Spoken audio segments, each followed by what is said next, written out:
Hello po. Namatay po. Hindi ko alam bakit.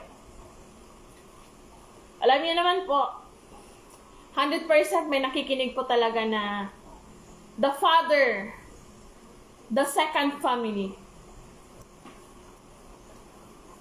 Kasi November 1. November 1. Tapos ikaw pa yung Part 2 niya po to ha. Namatay po talaga.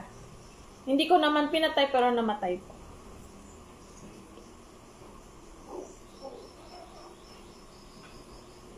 So,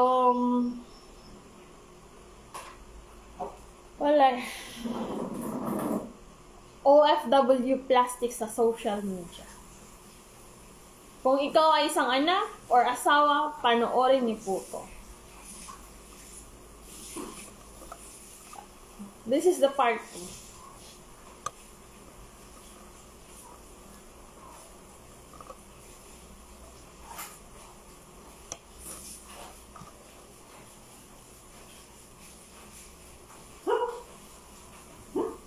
Ganon talaga.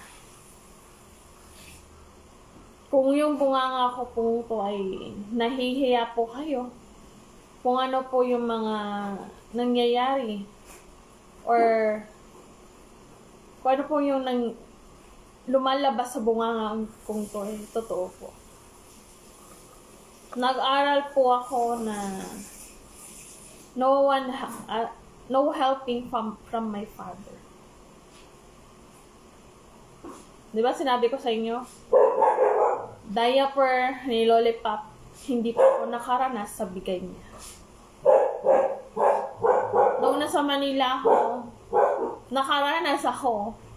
3 kami natulog sa Pampanga na parang banyo talaga. Doon kami nakatira.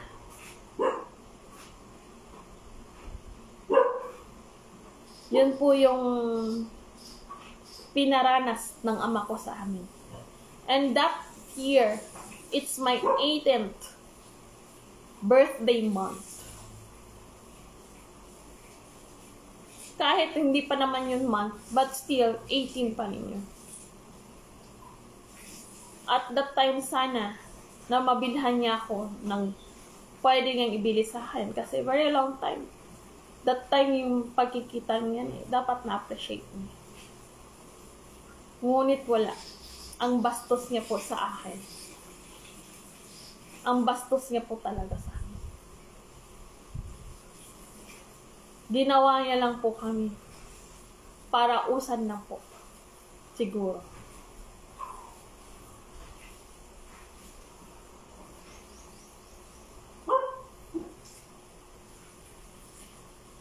Nito lang yung pamilyang Dayag ni Senior Mario Rosal Dayag na halos pinabayaan. Remember po, wala po kaming own house or lot or farm sa sarili pong pangalan ng mama ko or sa sarili ko pong pangalan. Kaya nga po, humihingi po ako ng tulong sa inyo. Natulungan po kami with your action, with all of your action. That's our helping hand to our government to discipline that family. At para mamulat din po ang mga millennial na baka magkakaroon na naman na ganon talaga. Baka magkaroon ng mga senaryong hindi ikakabuti ng pamilyang original. Kaya po, kinukuha ko po ang lahat-lahat sa kanila ay dapat po sa amin. Wala pong matira sa kanila. Bakit po? From the start, sila po ang nakinabang. And from the start, kami po ay nakitabang. Sa walang-wala. From the start, sila po ang pinaaral sa matataas na kolehiyo. And from the start, elementary, Sino po ang gumagawa? Mama ko po. Halos pagdaanan niya po ang hindi dapat dahil sa kapabayaan ng aking ama. Kung hindi kami pinabayan, kaya ganun nga eh. To all the mistress, listen. Kayo po ang dumugtong sa unang pamilya. Kayo po ang magpakumbaba. Bakit? Parang jeep lang yan na sumakay at kumabit para pumunta sa paroroonan na free ang lahat-lahat. Bakit yan ang example ko sa inyo? Dahil po iniwan po kami ng tatay namin. It's what we call abandonment. Huwag niyo pong minus that we are suffering until now. And that's not minus. Believe me, pag ako po, sinabi ko nga sa mama ko, ang desisyon ay last sa akin. Dahil alam ko po. Ngunit kung attorney ay pinag-i-insist nga na yun lamang po. You are not the attorney to protect the rights of Filipino. Only to protecting the rights. And what are the rights for the second family? They are connecting this first family. And this, nagkakaroon po ng problema sa pamilya nito. Kaya nga sabi ko sa inyo, nung ako po'y nasa AFP,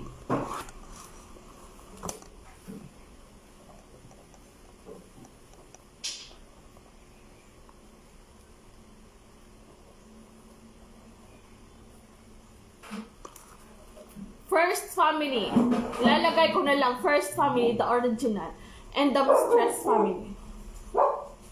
Computin niyo po ang lahat. Computin niyo po ang lahat na meron. Tumanda pa ako, nagkaroon pa ako ng edad na 38 years old. Knock-in, wala. Lollipop, wala. Birthday gift, wala. Damn. Yes. Now, what are the profession for them right now, until now? And who provide the school need?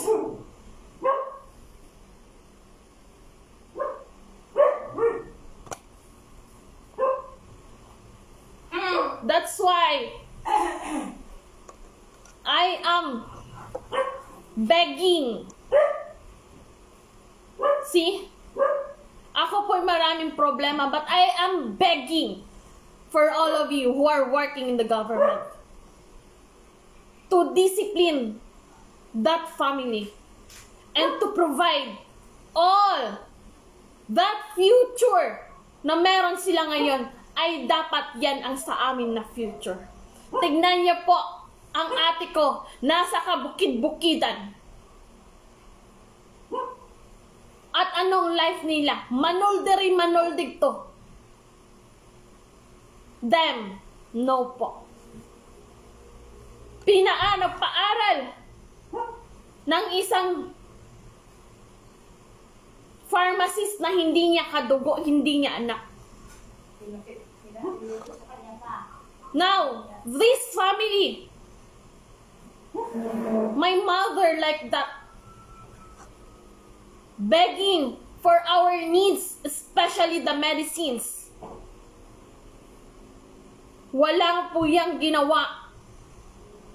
Even the cash, hindi pa ako naka-receive ni piso na nanggaling sa kamay niya.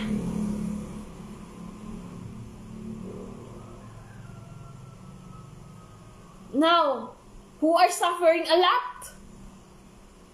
na ginawa ng tatay ko. Now, wala ba akong karapatan na sabihin na ninakaw nila ang dapat na future ay dapat sa amin? To Sir Tolfo, I am right or no? We are free. Mental disability should be. Without me, the concern is in there or not in there. We are suffering. This family tree. Now, who are you to do that this family? And this is the first family. And this is my question. My real name, Russell Padamadayag. And I think there's a Cecil Padamadayag.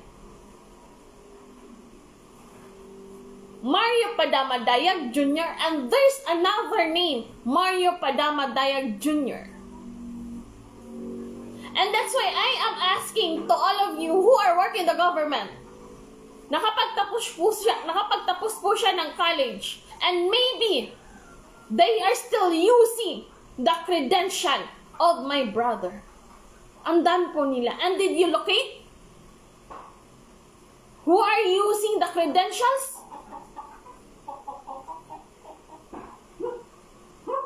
Very long time we are suffering, my brother suffering like that. From their own side. And no action from them. And they know already na nandito yung kuya ko. And no one helped us. Even my mother. No one helped my mother to provide the needs. Who are suffering a lot, Sir Tolfo? Dapat siya nagtatay.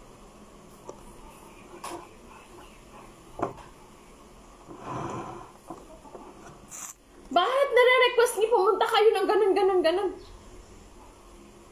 No one action from you, Sir Tolfo?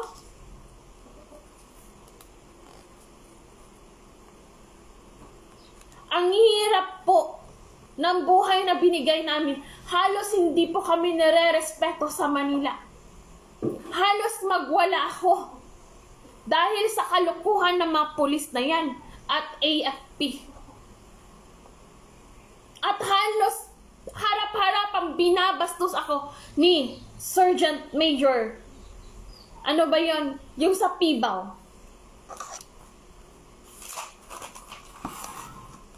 Now this is the question from me, Sir Tolfo.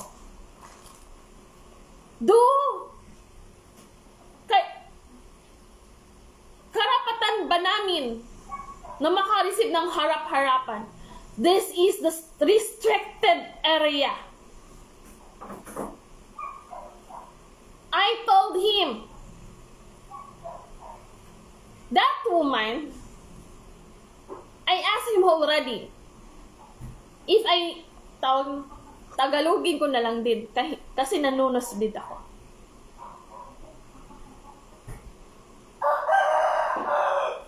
Nagsabi po ako, nag-ask ako ng permission, ma'am, pwede po ba kayo makausap?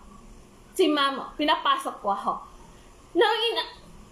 Sa minutos lamang, nasandaling minutos lamang, ako po'y nagulat, pumunta po yung lalaki at nilabas po ako. Ang sabi niya, bawal dito, restricted. Bastusan po ang ginawa nila sa akin. Meron po akong nakakahawang sakit.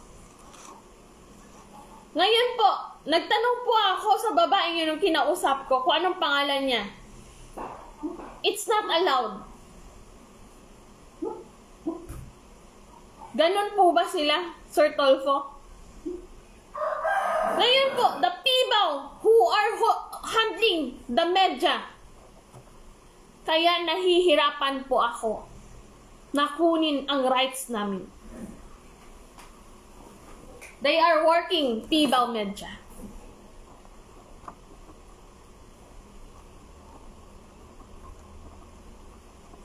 And who are you to insult me? You are not doing the right thing. Duties and responsibilities. Only 120 pesos We are begging. We need helps from all of you.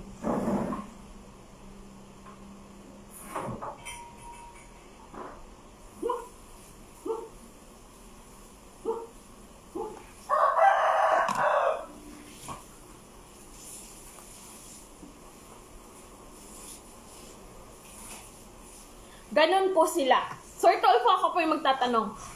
Yung mga dayag ba yan na pinopromote, na-promote? Pulis mo yung anak ni Tatang mo kape. Ay, ito yung nalilito mo ha. Now, I want to ask, maybe he's using the credentials of my brother. He's junior, my brother. And take note po, pag ang kabit may anak, hindi po pwedeng magka-junior.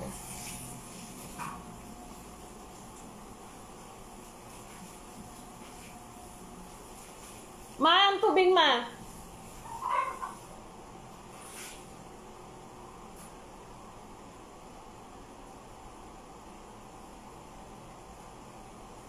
Ganon po ba kayo? Pinoprotektahan nyo ang mga manlulokong yan. Dahil kapwa nyo rin. Same feathers flock together. Ganon po kayo. Bakit ko po sinabi? We are the original and first family. And it's hard for us para makuha ang rights namin. And they are working in the Manila. At ilan po silang dayag? Eh bakit nagpro-promote po kayo ng dayag? Nakita ko pa sa Google eh. At not yet finished my concern.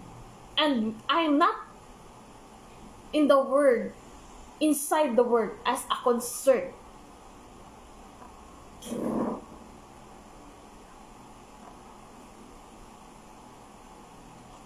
Andun ba sa word na yon? Ang concern? Andun ba ako sa word na yon? Wala. Kung meron po, Sir Tolfo, pagpunta ko pa lang, hindi po kami nahihirapan. At halos binibigay po ang dapat na para sa akin at protektahan po ako. Wala. Kaya nga, Sir Tolfo, sabi ko, refuse UNTV. Refuse PNP. Refuse AFP. Why? Kasi from the start pa lang po, noong naiyak po ako, at nakapag-isip po ako kasi, how? Paano ako makipag-interact sa kanya? Nag-gets ko po, na parang nag-investigate yan sa akin. Sa amin dito. Kasi ano sinabi niya? Malawak ang amin farm.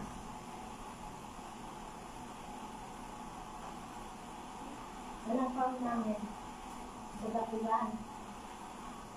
Ganon po sila.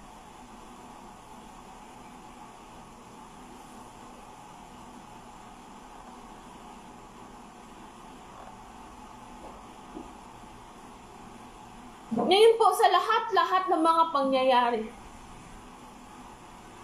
nahihiya po ako sa aksyon ng ating gobyerno.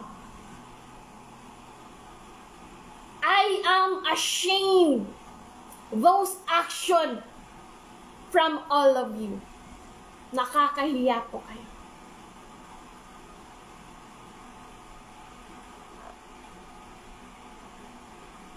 Bakit po tumatanggap kayo ng mga pulis o magiging pulis na anak ng mga second family, third family, fourth family?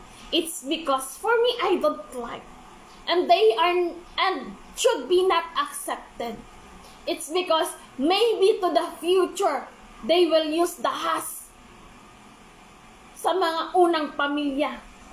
It's because alam niyo po ang mangyayari. Dahil kukunin ng unang pamilya ang lahat-lahat. Dahil they are suffering very long time and they are not the rights. Hindi ka din nagani ako. Yung mga kapit niya, mga kapit niya kung si Mario. No, Sir Tolfo. Ganun po ba ang action na nanggaling sa kanila?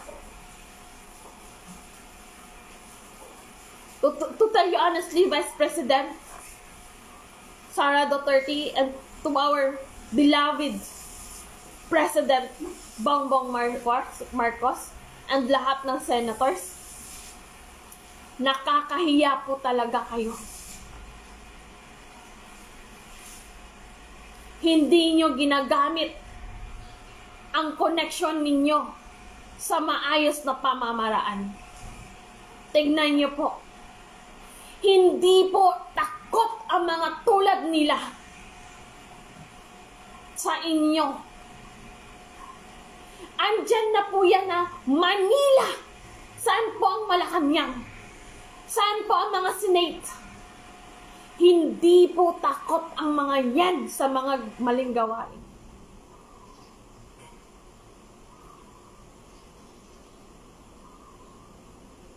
Ganon po sila. Halos pinabayaan kami. Very long time. The abandonment is there. Na-remember niyo pa po ba kung paano ako pinaglaban ang aking side para maintindihan ng Pilipino? Bakit ganon ako? At sa mga unang pamilya, to realize them what are those action and what are the legal action na involved doon.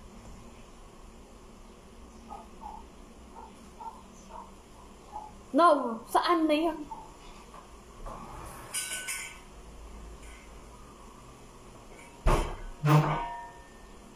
Dinidelete nyo. At Sir Tolfo, ito pa po. Nung kay Camila case, galit na galit po ako. Nag-live po ako. Kinat po nila yung isang baril na it's possible na ang humahawak noon ay ang mga pulis, and they are allowed to use not other the civilian should be. Dapat should be the police.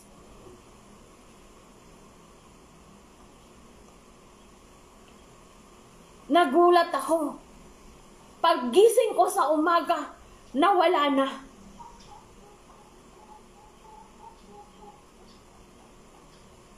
Ganun po, Sir Bato. Ayaw kong nasasaktan, ayaw kong minumura ang kapwa ko ba, kabaro. Huwag kayong ganun. Pinoprotektahan niyo po sila. Kaya mayayabang yan tulad mo. Tignan niyo po kung anong nangyari sa case ni Camilon. Why you agreed to do action to hide those action na should be ipakita sa mga tao para maliwanagan at maintindihan ang mga sitwasyon. Tinatago nyo. That's why wala masyadong ebidensya.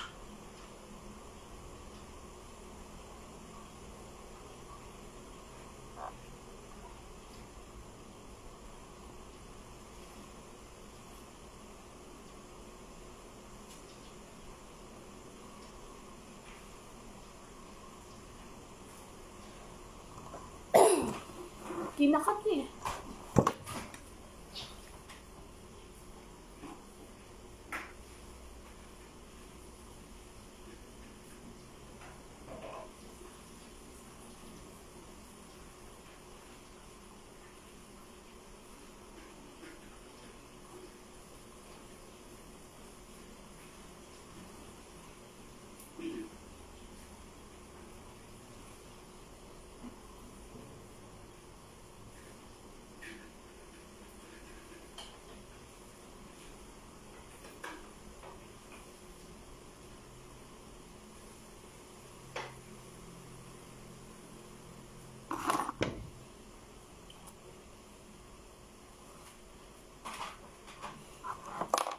Ngayon, do you think walang reported na nanggaling, na binigay sa mayor dito?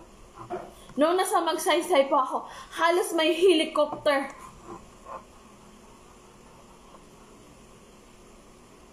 na dumadaan. Lagi. Maaga pa.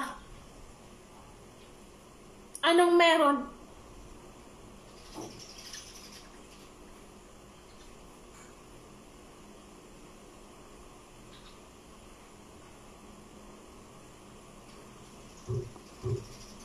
Hindi maganda ang ating gobyerno ngayon. Nakakahiya po sila.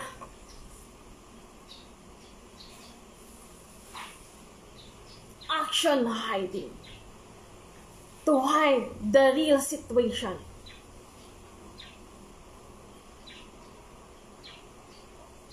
Now, Sir Tolfo, makukuha ko pa ba yung tinatawag na rights?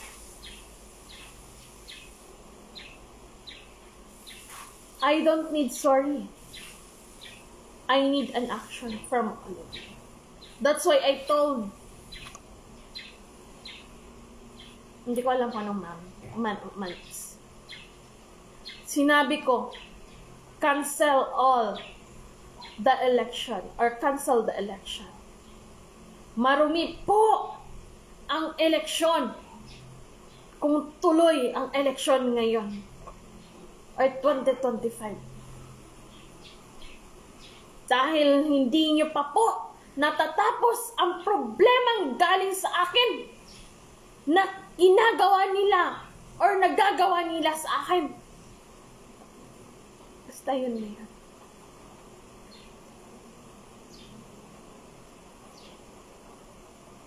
Sir Tolfo, Sir Ruben, ano? If you do action, check first. Don't hide the situation. Because the case is not playing the life. It's not a toy. What's that toy? Tingnan niyo po. May scenario from Ma'am Mariel and Sir Ruben para mawala yung mga katagang panluloko nila.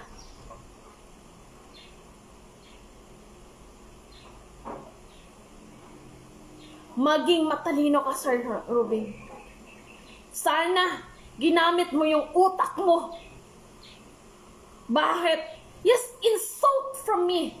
It's because you're not thinking your action inside the Senate. How you protect the person.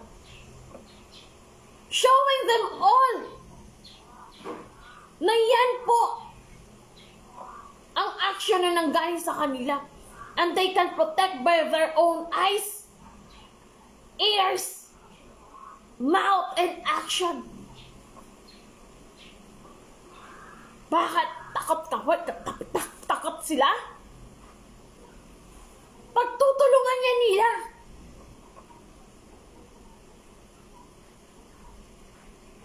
Kaya ganun yung mga ano dyan eh. Kasi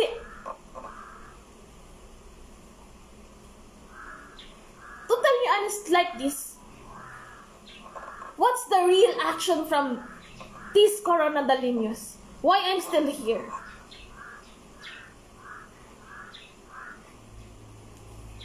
Why?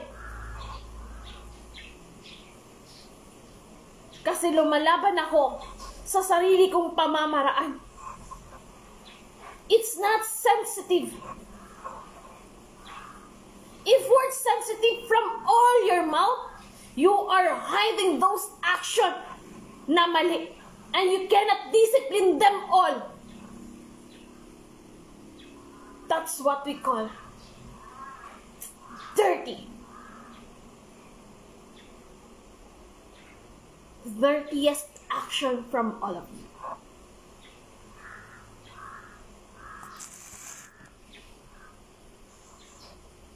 True. If you don't want to accept the fact from my mouth, then resign. This mouth. Totoo po yan. Napakasakit po. Minsan po, ako po'y nasasaktan. Umiiyak po ako. Sa mga, ninyo. I am deserved for all of you, those actions. Ayoko ng ganito. Ngunit kayo po ang nagtatrato ng ganun. Kung hindi po ako lumalaban sa ganito, patay na po ako. And maybe I am the chain. Sir, don't fall to our senators and vice president and president. Tignan niyo po kung ano. Sir Duterte, bakit binigyan niyo po na malaking sahod ang mga gagong yan? Bakit binigyan niyo po na malaking benefits ang mga yan?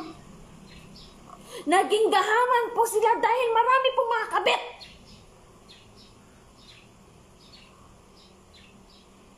Mahal ko ang aking pamilya. Hindi ko kayang saktan. But where are they?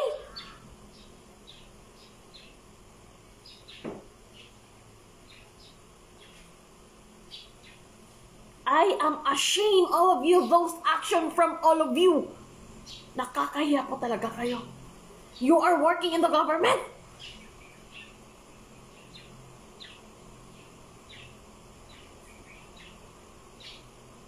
Should be who protect the rights of the Filipinos.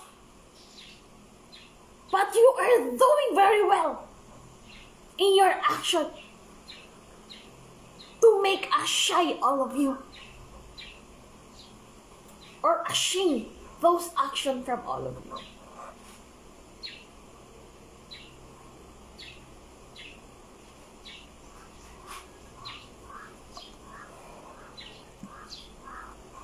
Ganun po kayo. Look! Kayo po ang nagbibigay ng pangunawa sa mga taong hindi dapat maging negatibo ang pangunawa sa ating gobyerno. Kayo po ang gumawa niya. Marami pong salamat. Next time mamaya na po to. Naiinis ako sa inyo.